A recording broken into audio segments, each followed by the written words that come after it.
So please welcome in conversation with Jordan French, the CEO of eHarmony, Grant Langston. To share from last week. That's right. I think we are all very happy to share that eHarmony was acquired. It's been many months of hard work. It's a company called ProSieben, German telecom giant.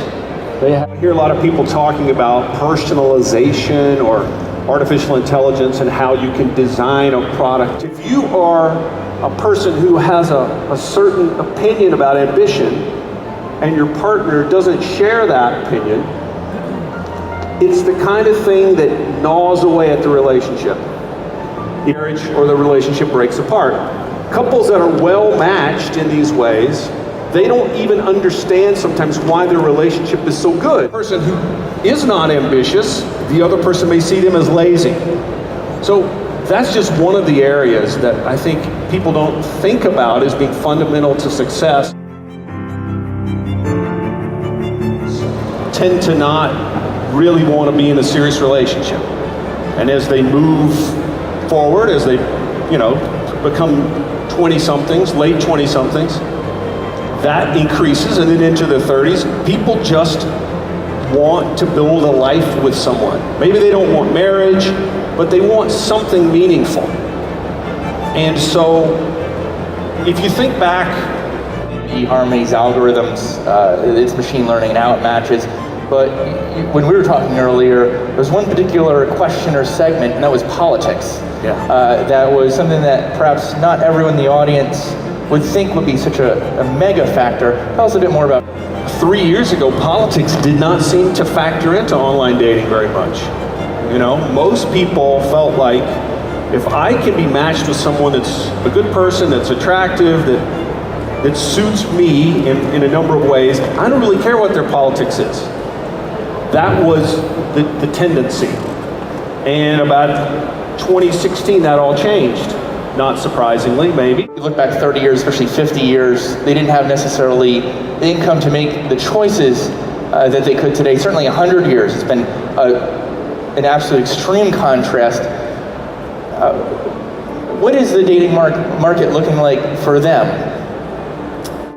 A very complicated subject. eHarmony, unlike almost all of our competitors, is majority women. We're probably 55-45. And it tends to be that way because we are about building relationships.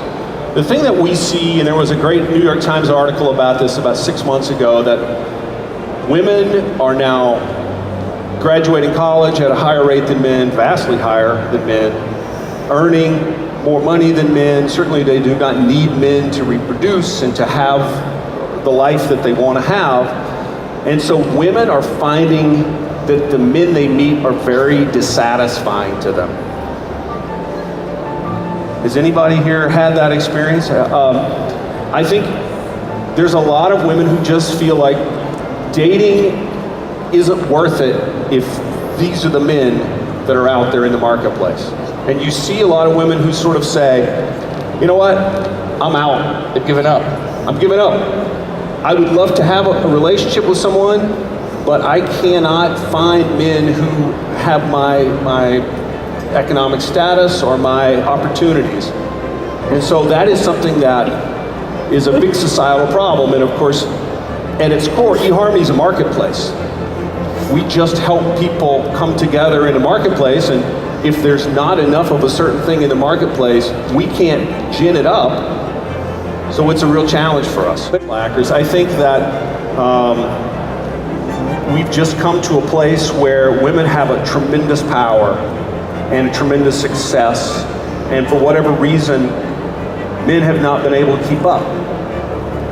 And it's not a problem that we can fix very well, right? For a lot of people, economic status is a very, very important factor. And I can match you with a man that's compatible with you, such that on paper you'll have a really good relationship together.